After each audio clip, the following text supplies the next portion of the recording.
What's up, guys? So, Sean, welcome to Miami. Pretty in pink this week. Talk to us about the custom shorts and how that came to be. I shot over a little favor, and it got granted. You know, I feel like it just makes sense. Pink shorts, Miami, the Sugar Show. Was this fight with Cheeto always going to happen as your first title defense, do you think? Just with the backstory, the way the first fight went, and the dynamics between you two? I mean, ideally it was going to play out like that, but it was never guaranteed. You know, he had to go out there and do his thing. He beat Pedro. Same night I knocked out Aljo, and the stars aligned. I think the first fight's an interesting one, right, because of the way it ended. Do you even think that fight should count and can it even offer you anything tactically, or is it just like, hey, that happened, it was a weird one, this is the real fight, this is 5 rounds, this is how it's actually going to be looked at? Yeah, you know, that fight never necessarily bothered me. You know, look where I'm at now. You know, that fight plays out a different way. I win that fight. Maybe the next fight I fight somebody that I wasn't ready for, and, you know, I lose. My career completely plays out different. So, you know, I go out there and put on knocked out Thomas Almeida like 7 times, and it was a beautiful performance. So, you know, grateful for, you know, everything that's happened, and that fight's never really bothered me.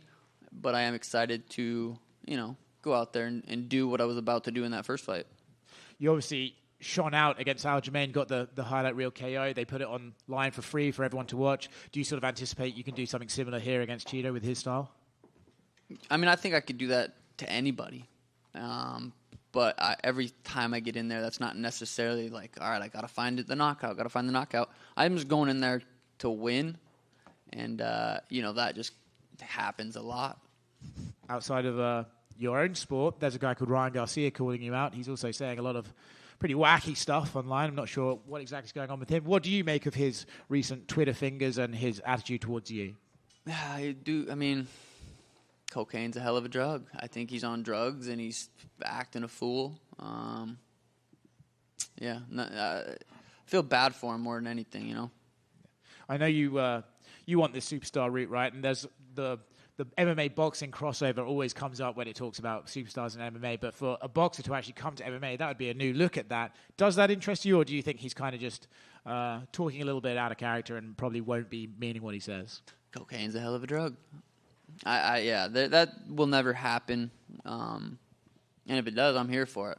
You know, I wouldn't be my fault that fight doesn't happen. So, but yeah, realistically, that'll never happen.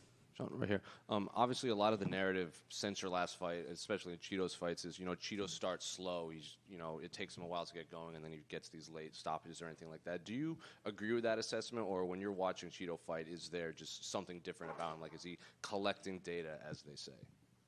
You know, I think him starting slow is why he's kind of able to finish guys later. You know, he's conserving his energy. So, yeah, I mean, it's just everyone has different styles, and that's kind of his style. Talk to me about the pink shorts. How did those come about? Because I know you wanted them, and not everyone gets their, you know, custom shorts so close to fight week. Yeah, I mean, I did a crazy thing going out there knocking out Aljamain Sterling. All I asked for was, you know, can I get some pink shorts, and they made it happen. And your jiu-jitsu coach Augusto was on a podcast earlier, and he said that he wouldn't mind grappling Merab at some point. So what do you think of those words, and how do you think he'd do?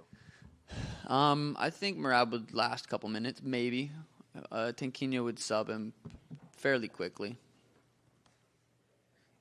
Here. Speaking of Merab, he's supposed to be the backup for this fight. If Cheeto doesn't make it, are you willing to fight him? 100%. Yeah, 100%. And talk to me about what a win over Cheeto would do for your career, because, you know, that's your only, like, official loss, right? And we see some of the greats like GSP, Avenger losses and stuff like that. What would it do to your legacy to get that one back? Yeah, I don't know. It doesn't feel like it's there in the first place, so just kind of this to me is just another fight. It really is. Yeah, and you've gone back and forth a bit on social media with Ilia Topuria. What'd you make of his knockout win over Volkanovski, and is that a fight that you could see down the line? Beautiful performance. I was there live. It was a cool moment. It was, you know, Ili's a scary little dude, so that fight excites me. Would definitely like to get that fight eventually. Yeah. Obviously, that would involve you moving up to 145. Yeah, I would move up to 145 for that, but I'm a bantamweight, for the next couple of years. So if I did do that, it would be up there. I'd just go up there, knock him out real quick, then head back down. Thank you. Sean over here. Now that you're about to go on to your first title defense, how do you envision your title reign going like in the UFC? Forever. I don't know. I'm just going with the flow right now. I've learned firsthand when I fought Cheeto the first time, anything can happen. I always knew that, but nothing ever happened to me to where, it was real. Anything could happen. I'm not looking past him, but for fun, you want to say, what happens in the next 5-10 years? I'd love to never lose. So, but, it's going with the flow. And last time out in Boston, the crowd was strongly in your favor. This time out here in Miami, we know there's a huge Hispanic presence. How do you think the crowd will split on Saturday night? Yeah, that's a good question. I guess we'll have to wait and find out. I think it'll be fairly even.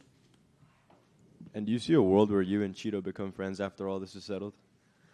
I'm not really running low on friends. I got a nice tight circle, so probably, if in another world, we probably would have been buds. But, we're in this world. He stinks. I'm great. We're not buds. Sean, right here. What did you make of Merab's performance? And I guess, do you feel like he is going to be the guy that's next for you? Yeah, and again, he had a great performance too. Henry didn't look great by any means, but Merab did what he does, and he almost gets knocked out and then wins. It was impressive. Very well could be next. I like having my options open, but yeah, he could be.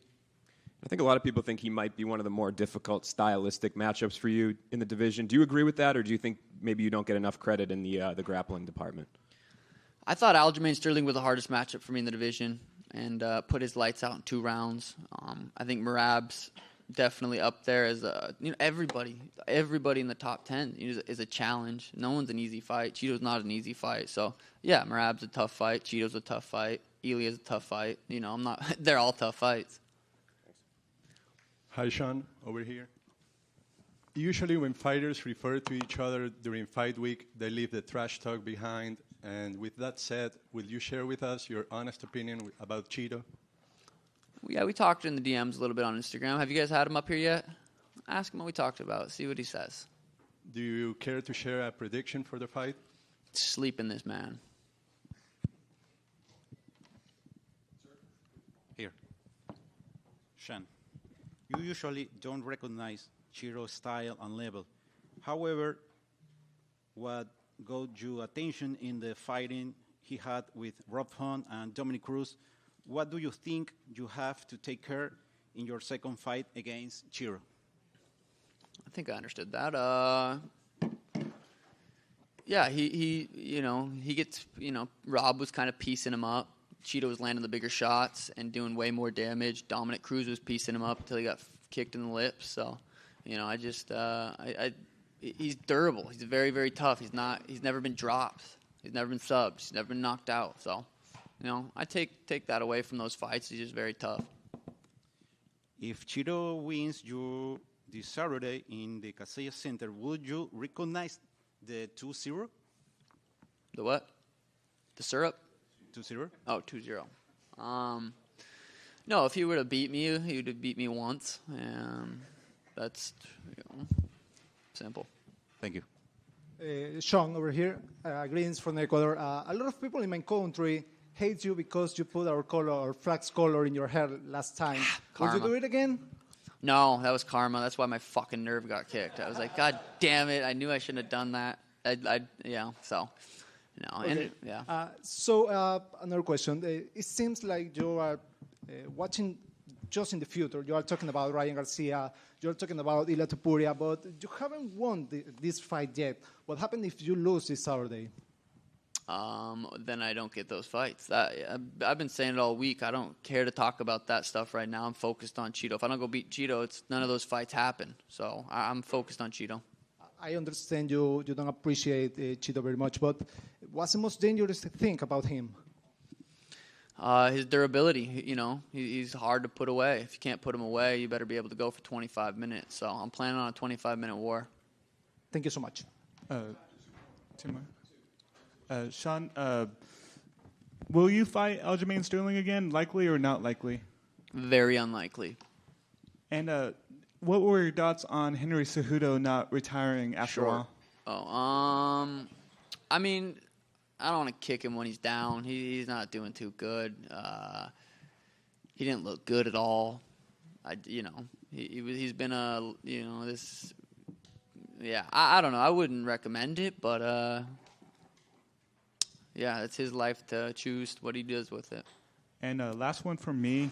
Do you feel like you getting the pink shorts is going to create like a catalyst for all of the other champions to get shorts that they want? Possibly. I mean, I don't see why not. I don't think, it's just the color of the short. I don't think so. I think champs should get it whatever the champs want. So I think maybe start a little trend. Sean, over here. Greetings from Ecuador too. Sean, how do you feel having to defend your title against an opponent that previously beat you, knowing that the first time you were injured? You are ready for this rematch? Yeah, I've been ready for it. Everyone after that fight said, you got to get that rematch, you got to get that rematch. And I said, it'll happen when it's supposed to happen. That fight will come together if it's supposed to. I never lost sleep over that fight. I never thought, I got to get that one back. That just stings me. It happened. My career's played out beautifully. Here we are. Yeah, I'm ready for the rematch. I don't know if you have talked to Cheeto before this fight. Oh, yeah, I did. We talked in the DMs. He's a good family man. Just ask him what we talked about and see if he tells you guys. Yep. See you guys.